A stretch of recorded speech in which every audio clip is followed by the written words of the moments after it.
ವೀಕ್ಷಕರೇ, ನಾವು ಸಾಧಾರಣವಾಗಿ ಪರಮಾಣು ಬಾಂಬ್ಗಳ ಬಗ್ಗೆ ಮಾತಾಡ್ತಿರ್ಬೇಕಾದ್ರೆ ಅತಿ ಹೆಚ್ಚು ಪರಮಾಣು ಬಾಂಬ್ಗಳನ್ನು ಹೊಂದಿರುವಂತಹ ರಾಷ್ಟ್ರ ಅಂತಂದ್ರೆ ಅದು ರಷ್ಯಾ. 500 ಪರಮಾಣು ಬಾಂಬ್ಗಳಿದೆ. ಅದಾದ ನಂತರ ಅಮೆರಿಕ ಬರುತ್ತೆ, ಅದಾದ ನಂತರ ಚೀನಾ ಬರುತ್ತೆ, ಆ ನಂತರ ಎಲ್ಲ ಬರೋದು 200 ರೇಂಜಲ್ಲಿ ಬರುವಾಗ ಯುನೈಟೆಡ್ ಕಿಂಗ್ಡಮ್ ಬರುತ್ತೆ, ಆಮೇಲೆ ಭಾರತ ಬರುತ್ತೆ 182, ಪಾಕಿಸ್ತಾನ ಬರುತ್ತೆ.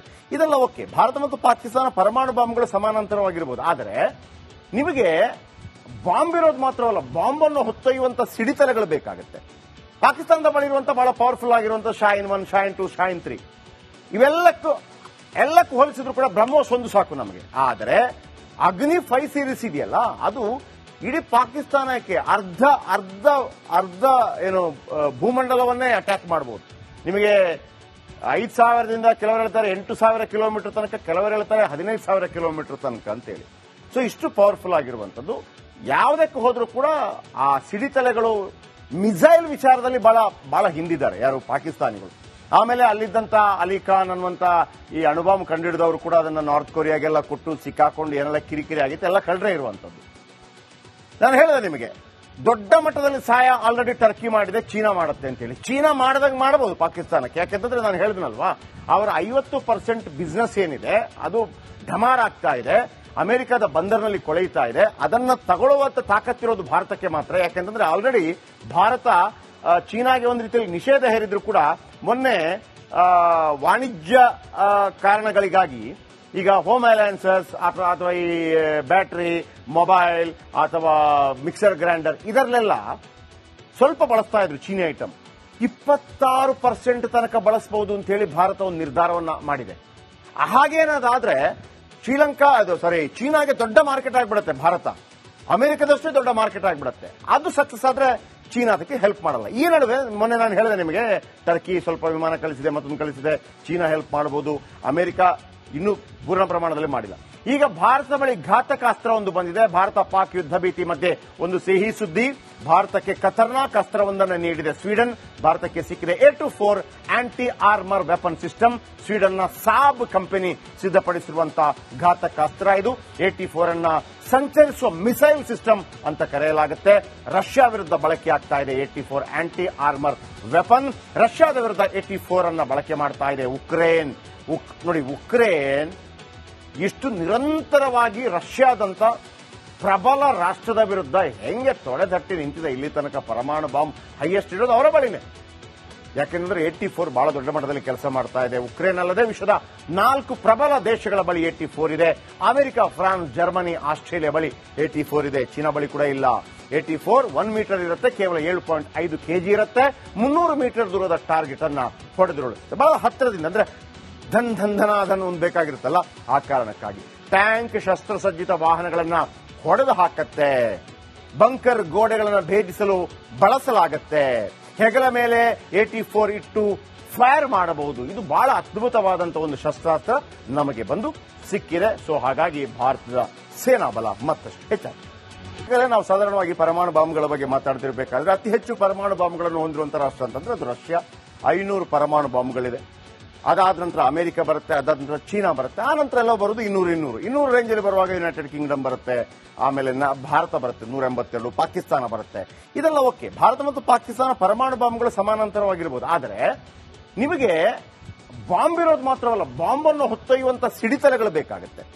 ಪಾಕಿಸ್ತಾನದ ಬಳಿ ಇರುವಂತಹ ಬಹಳ ಪವರ್ಫುಲ್ ಆಗಿರುವಂತಹ ಶಾಯಿನ್ 1, ಶಾಯಿನ್ 2, ಶಾಯಿನ್ 3 ಇವೆಲ್ಲಕ್ಕೂ ಹೋಲಿಸಿದ್ರು ಕೂಡ ಬ್ರಹ್ಮೋಸ್ ಒಂದು ಸಾಕು ನಮಗೆ. ಆದರೆ ಅಗ್ನಿ 5 ಸೀರೀಸ್ ಇದೆಯಲ್ಲ, ಅದು ಇಡೀ ಪಾಕಿಸ್ತಾನಕ್ಕೆ ಅರ್ಧ ಏನು ಭೂಮಂಡಲವನ್ನೇ ಅಟ್ಯಾಕ್ ಮಾಡಬಹುದು.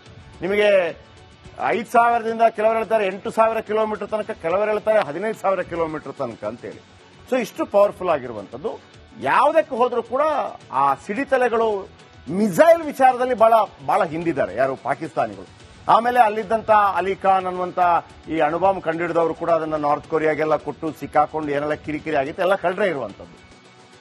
ನಾನು ಹೇಳಿದೆ ನಿಮಗೆ, ದೊಡ್ಡ ಮಟ್ಟದಲ್ಲಿ ಸಹಾಯ ಆಲ್ರೆಡಿ ಟರ್ಕಿ ಮಾಡಿದೆ, ಚೀನಾ ಮಾಡುತ್ತೆ ಅಂತೇಳಿ. ಚೀನಾ ಮಾಡಿದಾಗ ಮಾಡಬಹುದು ಪಾಕಿಸ್ತಾನಕ್ಕೆ, ಯಾಕೆಂತಂದ್ರೆ ನಾನು ಹೇಳಿದ್ನಲ್ವಾ, ಅವರ 50% ಬಿಸ್ನೆಸ್ ಏನಿದೆ ಅದು ಢಮಾರ್ ಆಗ್ತಾ ಇದೆ, ಅಮೆರಿಕದ ಬಂದರ್ನಲ್ಲಿ ಕೊಳೆಯುತ್ತಾ ಇದೆ. ಅದನ್ನ ತಗೊಳ್ಳುವಂತ ತಾಕತ್ತಿರೋದು ಭಾರತಕ್ಕೆ ಮಾತ್ರ. ಯಾಕೆಂತಂದ್ರೆ ಆಲ್ರೆಡಿ ಭಾರತ ಚೀನಾಗೆ ಒಂದು ರೀತಿಯಲ್ಲಿ ನಿಷೇಧ ಹೇರಿದ್ರು ಕೂಡ ಮೊನ್ನೆ ವಾಣಿಜ್ಯ ಕಾರಣಗಳಿಗಾಗಿ ಈಗ ಹೋಮ್ ಅಲಯನ್ಸಸ್ ಅಥವಾ ಈ ಬ್ಯಾಟರಿ, ಮೊಬೈಲ್ ಅಥವಾ ಮಿಕ್ಸರ್ ಗ್ರೈಂಡರ್ ಇದರಲ್ಲೆಲ್ಲ ಸ್ವಲ್ಪ ಬಳಸ್ತಾ ಇದ್ರು ಚೀನಿ ಐಟಮ್. 26% ತನಕ ಬಳಸಬಹುದು ಅಂತ ಹೇಳಿ ಭಾರತ ಒಂದು ನಿರ್ಧಾರವನ್ನ ಮಾಡಿದೆ. ಹಾಗೇನಾದ್ರೆ ಚೀನಾಗೆ ದೊಡ್ಡ ಮಾರ್ಕೆಟ್ ಆಗಿಬಿಡುತ್ತೆ ಭಾರತ. ಅಮೆರಿಕದಷ್ಟೇ ದೊಡ್ಡ ಮಾರ್ಕೆಟ್ ಆಗಿಬಿಡುತ್ತೆ. ಅದು ಸಕ್ಸಸ್ ಆದ್ರೆ ಚೀನಾ ಅದಕ್ಕೆ ಹೆಲ್ಪ್ ಮಾಡಲ್ಲ. ಈ ನಡುವೆ ಮೊನ್ನೆ ನಾನು ಹೇಳಿದೆ ನಿಮಗೆ, ಟರ್ಕಿ ಸ್ವಲ್ಪ ವಿಮಾನ ಕಳಿಸಿದೆ, ಮತ್ತೊಂದು ಕಳಿಸಿದೆ, ಚೀನಾ ಹೆಲ್ಪ್ ಮಾಡಬಹುದು, ಅಮೆರಿಕ ಇನ್ನೂ ಪೂರ್ಣ ಪ್ರಮಾಣದಲ್ಲಿ ಮಾಡಿಲ್ಲ.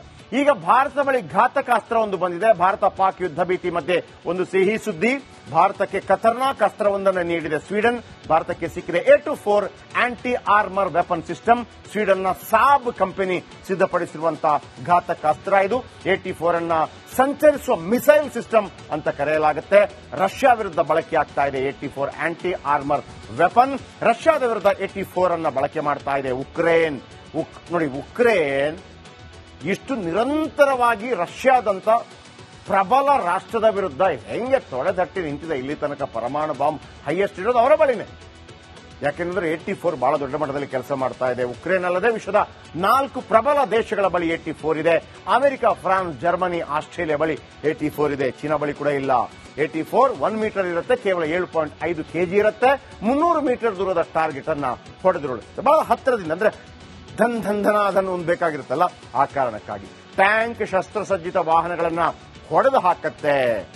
ಬಂಕರ್ ಗೋಡೆಗಳನ್ನು ಭೇದಿಸಲು ಬಳಸಲಾಗತ್ತೆ.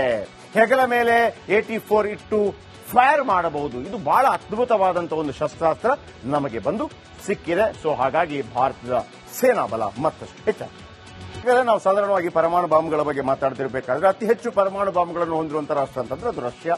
500 ಪರಮಾಣು ಬಾಂಬ್ಗಳಿದೆ. ಅದಾದ ನಂತರ ಅಮೆರಿಕ ಬರುತ್ತೆ, ಅದಾದ ನಂತರ ಚೀನಾ ಬರುತ್ತೆ, ಆ ನಂತರ ಎಲ್ಲ ಬರೋದು 200 ರೇಂಜಲ್ಲಿ ಬರುವಾಗ ಯುನೈಟೆಡ್ ಕಿಂಗ್ಡಮ್ ಬರುತ್ತೆ, ಆಮೇಲೆ ಭಾರತ ಬರುತ್ತೆ 182, ಪಾಕಿಸ್ತಾನ ಬರುತ್ತೆ. ಇದೆಲ್ಲ ಓಕೆ. ಭಾರತ ಮತ್ತು ಪಾಕಿಸ್ತಾನ ಪರಮಾಣು ಬಾಂಬ್ಗಳು ಸಮಾನಾಂತರವಾಗಿರ್ಬೋದು. ಆದರೆ ನಿಮಗೆ ಬಾಂಬ್ ಇರೋದು ಮಾತ್ರವಲ್ಲ, ಬಾಂಬ್ ಅನ್ನು ಹೊತ್ತೊಯ್ಯುವಂತ ಸಿಡಿತಲೆಗಳು ಬೇಕಾಗುತ್ತೆ. ಪಾಕಿಸ್ತಾನದ ಬಳಿ ಇರುವಂತಹ ಬಹಳ ಪವರ್ಫುಲ್ ಆಗಿರುವಂತಹ ಶಾಯಿನ್ 1, ಶಾಯಿನ್ 2, ಶಾಯಿನ್ 3 ಇವೆಲ್ಲಕ್ಕೂ ಹೋಲಿಸಿದ್ರು ಕೂಡ ಬ್ರಹ್ಮೋಸ್ ಒಂದು ಸಾಕು ನಮಗೆ. ಆದರೆ ಅಗ್ನಿ 5 ಸೀರೀಸ್ ಇದೆಯಲ್ಲ, ಅದು ಇಡೀ ಪಾಕಿಸ್ತಾನಕ್ಕೆ ಅರ್ಧ ಭೂಮಂಡಲವನ್ನೇ ಅಟ್ಯಾಕ್ ಮಾಡಬಹುದು. ನಿಮಗೆ 5,000ದಿಂದ ಕೆಲವರು ಹೇಳ್ತಾರೆ 8,000 ಕಿಲೋಮೀಟರ್ ತನಕ, ಕೆಲವರು ಹೇಳ್ತಾರೆ 15,000 ಕಿಲೋಮೀಟರ್ ತನಕ ಅಂತೇಳಿ. ಸೊ ಇಷ್ಟು ಪವರ್ಫುಲ್ ಆಗಿರುವಂತದ್ದು. ಯಾವುದಕ್ಕೆ ಹೋದ್ರೂ ಕೂಡ ಆ ಸಿಡಿತಲೆಗಳು ಮಿಸೈಲ್ ವಿಚಾರದಲ್ಲಿ ಬಹಳ ಹಿಂದಿದ್ದಾರೆ ಯಾರು, ಪಾಕಿಸ್ತಾನಿಗಳು. ಆಮೇಲೆ ಅಲ್ಲಿದ್ದಂತ ಅಲಿ ಖಾನ್ ಅನ್ನುವಂತ ಈ ಅಣುಬಾಂಬ್ ಕಂಡುಹಿಡಿದವರು ಕೂಡ ಅದನ್ನ ನಾರ್ತ್ ಕೊರಿಯಾಗೆಲ್ಲ ಕೊಟ್ಟು ಸಿಕ್ಕಾಕೊಂಡು ಏನೆಲ್ಲ ಕಿರಿಕಿರಿ ಆಗಿತ್ತು, ಎಲ್ಲ ಕಳ್ರೆ ಇರುವಂತದ್ದು. ನಾನು ಹೇಳಿದೆ ನಿಮಗೆ, ದೊಡ್ಡ ಮಟ್ಟದಲ್ಲಿ ಸಹಾಯ ಆಲ್ರೆಡಿ ಟರ್ಕಿ ಮಾಡಿದೆ, ಚೀನಾ ಮಾಡುತ್ತೆ ಅಂತೇಳಿ. ಚೀನಾ ಮಾಡಿದಾಗ ಮಾಡಬಹುದು ಪಾಕಿಸ್ತಾನಕ್ಕೆ. ಯಾಕೆಂತಂದ್ರೆ ನಾನು ಹೇಳಿದ್ನಲ್ವಾ, ಅವರ 50% ಬಿಸ್ನೆಸ್ ಏನಿದೆ ಅದು ಢಮಾರ್ ಆಗ್ತಾ ಇದೆ.